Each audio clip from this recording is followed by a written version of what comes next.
অনেক চেষ্টা করেও কিছুতেই সহজ হতে পারছে না কুসুম। স্বামী আদর করতে এলেই গা গুলিয়ে উঠছে তার, নিজেকে সরিয়ে নিচ্ছে। প্রথম দুদিন কিছু না বললেও তৃতীয় দিনে একেবারে মারতে উঠল তার স্বামী। এত নখরা কিসের তোমার? এসব আদিক্ষেতা আমি সহ্য করব না। 2 লাখ টাকা দিয়েছি এমনি এমনি? টাকা দিয়েছেন মানে? অবাক হয়ে জিজ্ঞেস করে কুসুম। টাকা দিয়েছি? তোমাকে বিয়ে করার জন্য তোমার বাবাকে 2 লাখ টাকা দিয়েছি। তারপরেও এসব কেন সহ্য করব আমি? চোখ ফেটে জল চলে আসে কুসুমের।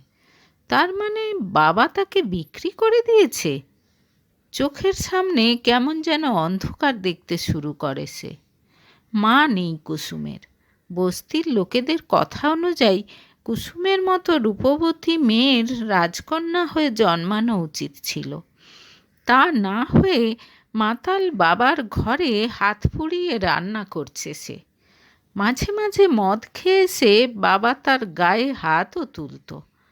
শেষমেশ কিনা বাবা নিজের মেয়েকেই বিক্রি করে দিল। প্রথমে যখন বাবা তার বিয়ের কথা বলে, অজয়ের ছবি দেখে বেশ পছন্দ হয়েছিল তার। তারপর আবার এত বড়লোক ছেলে, না বলার কোনো কারণ ছিল না কুসুমের। তার কাছে তো এসব স্বপ্নের মতো। স্বপ্নের মতোই ধুমধাম করে বিয়ের পর্ব মিটে গিয়েছিল। বিয়ে করে স্বামী কুসুমকে বেশ অভিজাত একটা পাড়ায় বেশ বড় একটা বাড়িতে এনে তুলেছে। এই বাড়িটা নাকি সে নতুন কিনেছে বউকে নিয়ে থাকবে বলে। আসলে বিশাল বড়লোক কুসুমের স্বামী অজয় রায়। মা বাবা অনেক দিন আগেই মারা গেছে তার। এতদিন পিসির কাছে থাকলেও এবার সে নিজের বাড়িতে নিজের সংসার পেতেছে। এই নাও, এটা তোমার গিফট। প্রথম রাতে খুব সুন্দর একটা বালা বার করে বলেছিল অজয়। প্রথমে খুব খুশি হয়েছিল কুসুম। খিল দেয়া বালাটা তার হাতে যখন পরিয়ে দিচ্ছে অজয়, কুসুম খেয়াল করলো খুব ছোট একটা চাবির মতো কিছু ঘুরিয়ে ঘুরিয়ে বালাটা তার হাতে আটকে দিয়ে চাবিটা নিয়ে নিল অজয়। এটাতে জিপিএস ট্র্যাকার বসানো আছে। এর চাবিটা আমার কাছে থাকবে। মনে থাকে যেন, তুমি বাড়ি থেকে বেরোলেই টের পাবো আমি। সুতরাং একা একা কোথাও যাওয়ার চেষ্টা করবে না, কেমন? ভীষণ অবাক হয়েছিল কুসুম। এ আবার কেমন মানুষ? বউকে এইভাবে বন্দি করে রাখে? গোপনে কাঁদতে থাকে কুসুম। বাবা কি করে পারলো একমাত্র মেয়েকে টাকার বিনিময়ে এরকম একটা লোকের হাতে তুলে দিতে? কি করবে কিছু বুঝে পায় না সে। নিজের ইচ্ছে কোথাও যেতে পারে না। অজয়ের যখন ইচ্ছে হয় একমাত্র তখনই কুসুম বাইরে বেরোতে পারে। যেমন সেদিন কুসুমকে নিয়ে শাড়ি দোকানে গিয়েছিল সে, নিজের পছন্দ মতো শাড়ি কিনে দেওয়ার জন্য। এমনিতে কুসুমের কোনো অভাব রাখেনি সে, বরং প্রয়োজনের তুলনায় বেশিই দিচ্ছে। কিন্তু বিনিময়ে কুসুমের স্বাধীনতা ছিনিয়ে নিয়েছে সে। নিজেকে সোনার খাঁচায় বন্দি কোনো পাখি বলে মনে হচ্ছে কুসুমের।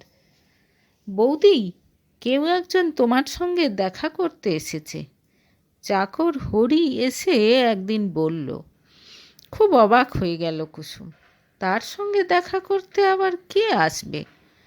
বাইরে বেরিয়ে এসে দেখল তাদের পাড়ার জিতুদা দাঁড়িয়ে। কি ব্যাপার জিতুদা, তুমি এখানে? সব ঠিক আছে তো? বাবা ঠিক আছে? সব ঠিক আছে। তোমাকে আমি কিছু বলতে চাই কুসুম। কি বলবে তাড়াতাড়ি বলো, আমার স্বামী জানতে পারলে খুব খারাপ হবে। আমি তোমাকে ভালোবাসি কুসুম। হঠাৎ এরকম কথা শুনে কেঁপে উঠল কুসুম। এটা কি বলছে জিতুদা? তাদের পাড়ার সবচেয়ে ভালো ছেলে হলো জিতুদা। বস্তিতে থাকলেও সারাক্ষণ পড়াশোনা করত, ভালো রেজাল্ট করত। এখন এসব কেন বলছো জিতুদা? জানি এখন এসব বলা উচিত নয়, কিন্তু যেদিন আমি জানতে পেরেছি তোমার বাবা 2 লাখ টাকার বিনিময়ে এই বিয়েটা দিয়েছে, সেদিন আমি বুঝেছি তুমি সুখী হতে পারবে না।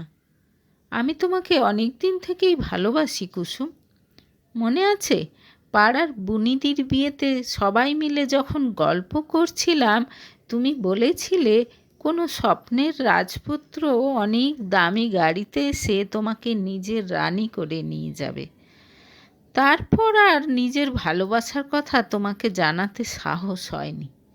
আমি চেয়েছিলাম আগে ভালোভাবে নিজের পায়ে দাঁড়াতে, ওই বস্তি থেকে বেরিয়ে যেতে। তোমাকে তো সবাই রাজকন্যা বলতো। কি করে তোমাকে আবার সেই বস্তির ঘরে তুলতাম বলো? প্রাসাদে না হোক, ছোটোখাটো একটা পাকা বাড়িতে তোমাকে নিয়ে সুখের সংসার পাতবো, এরকম স্বপ্ন ছিল আমার। কিন্তু হঠাৎ করে তোমার বাবা তোমায় বিয়ে দিয়ে দেবে, এটা ভাবতে পারিনি। দুঃখ পেয়েছিলাম। তারপর নিজের মনকে সান্ত্বনা দিয়েছিলাম যে আমার হয়তো তোমাকে পাওয়ার যোগ্যতা নেই।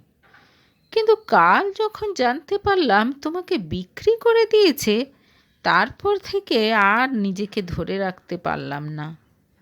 অবাক চোখে জিতুদার দিকে তাকিয়ে থাকে কুসুম। জিতুদার মতো ছেলেকে পেলে তার মতো মেয়ে ধন্য হয়ে যেত। 2 চোখ দিয়ে জল গড়িয়ে পড়ে তার। কিন্তু এখন তো আর কিছুই করার নেই বলেই কুসুম বুঝতে পারল পেছনে কেউ এসে দাঁড়িয়েছে। সর্বনাশ, জিতুদার কথা শুনতে পায়নি তো? মুখ ফিরিয়ে দেখল কাজের মেয়েটা দাঁড়িয়ে আছে। ঠিক আছে, আমি এখন আসি। তোমার বাবা তার অসুস্থতার খবরটা জানাতে পাঠিয়েছিল, তাই জানিয়ে গেলাম বলেই তাড়াতাড়ি সেখান থেকে চলে গেল জিতুদা। বুকের মধ্যে কেমন উথালি পাথালি শুরু হলো কুসুমের। জিতুদা তাকে ভালোবাসতো, অথচ সে জানতেই পারেনি। বিছানায় শুয়ে শুয়ে বেশ কিছুক্ষণ কাঁদে কুসুম। এরপর কয়েক মাস কেটে যায়। অজয় যে ভীষণ নিষ্ঠুর আর সন্দেহবাতিক তা বুঝতে পারে কুসুম। নিজের ভাগ্যকে মেনে নেওয়া ছাড়া আর কিছু করার থাকে না তার।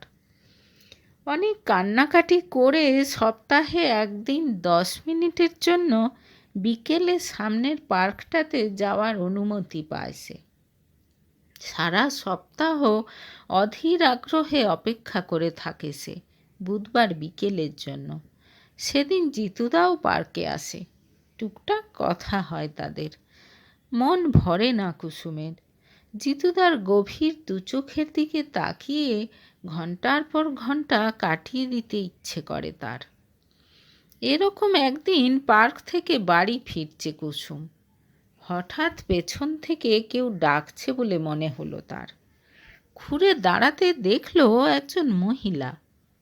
আমি রানী, তোমার একটা বাড়ি পরেই থাকি। তোমাকে দেখি মাঝে মাঝে পার্কে এসে একটা ছেলের সঙ্গে কথা বলো। কে ছেলেটা?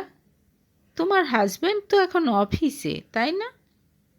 হাসি মুখে বলল সেই মহিলা।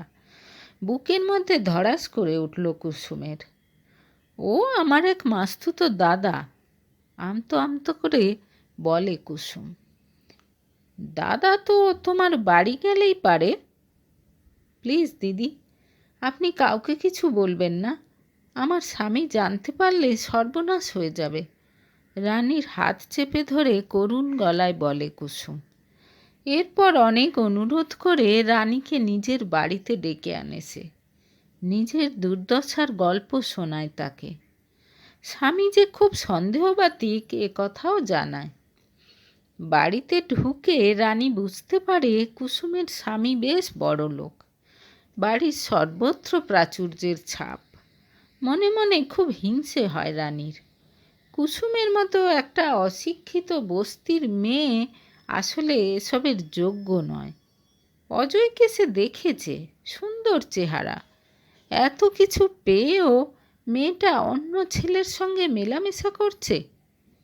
কুসুম যে নিজের অবৈধ সম্পর্ক লুকানোর জন্য স্বামীর নামে মিথ্যে গল্প বানাচ্ছে, এ ব্যাপারে রানীর কোনো সন্দেহ রইল না। এই জন্যই স্বামী ওকে এত চোখে চোখে রাখে।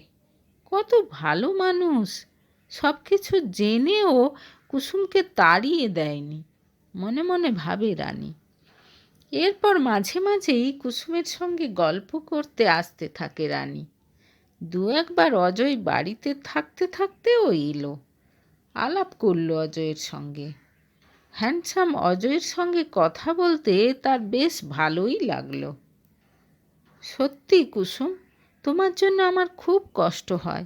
আমি জানি পার্কের ওই ছেলেটা তোমার দাদা নয়। সত্যি তো, এরকম হাজব্যান্ড হলে কার আর তার প্রতি ভালোবাসা থাকে? আমি বলি কি, তুমি তোমার ওই বন্ধুকে বাড়িতেও তো ডাকতে পারো। পার্কে কি আর ভালো করে গল্প করা যায়? বাড়িতে? আঁতকে ওঠে কুসুম। কাজের লোকেরা আছে বাড়িতে। চিন্তা করো না, আমাকে তো তুমি দিদি ডেকেছ। দিদি তোমার জন্য এটুকু করতে পারবে না? প্ল্যান মাফিক এরপর একদিন দুপুরে জিতুকে সঙ্গে নিয়ে অজয়ের বাড়িতে চলে আসে রানী। তোমরা কথা বলো, আমি এদিকটা দেখছি বলে রুমের বাইরে চলে আসে সে। আবেগে বিহ্বল হয়ে কথা বলতে থাকে কুসুম আর জিতু। কথা বলতে বলতে জিতু যখনই কুসুমের হাতটা ধরেছে তখনই আড়াল থেকে ফটো তুলে নেয় রানী। সপ্তাহখানেক পর একদিন অফিস থেকে ফিরে বেল্ট দিয়ে কুসুমকে খুব মারে অজয়। আজই রানী তাকে কুসুম আর জিতুর ছবিটা পাঠিয়েছে। দেখে রাগে একেবারে অন্ধ হয়ে গেছে অজয়। রাতে শুয়ে ফুপিয়ে ফুপিয়ে কাঁদতে থাকে কুসুম। সারা শরীরে অসহ্য ব্যথা। ওদিকে পাশ ফিরে শুয়ে রানীর সঙ্গে গল্প করতে থাকে অজয়। রানীর কথাগুলো বেশ ভালো লাগে তার শুনতে। রানী যে কুসুমের বেইমানি ধরতে তাকে সাহায্য করেছে, তার জন্য রানীর কাছে সে কৃতজ্ঞ। রানীও সুযোগ বুঝে মিষ্টি মিষ্টি কথা বলে অজয়ের মন পাওয়ার চেষ্টা করে। এরপর মাঝে মাঝেই অজয়ের পছন্দের খাবার রান্না করে নিয়ে সোজা তার অফিসে চলে যেতে লাগলো রানী। আর সেদিনের পর থেকে বাড়ির বাইরে বেরোনোই বন্ধ হয়ে গেল কুসুমের। ধীরে ধীরে শিক্ষিতা বুদ্ধিমতী রানীকে নিজের স্ত্রী হিসেবে বেশি যোগ্য মনে হতে লাগলো অজয়ের। মাস কয়েক পরের ঘটনা। শৈশাবুত করে বিয়ে মিটে যাওয়ার পর রানীকে নিয়ে নতুন ফ্ল্যাটে উঠে গেল অজয়। বিদেশ চলে যাওয়ার আগে এক বন্ধু প্রায় জলের দরে ফ্ল্যাটটা অজয়কে বিক্রি করে দিয়েছে। খুব খুশি রানী। ভালোই হয়েছে, এই ফ্ল্যাটটা সে নিজের হাতে নিজের মতো করে সাজাবে। ওই বাড়িটাতে কখনো ইচ্ছে হলে গিয়ে দুদিন কাটিয়ে আসবে।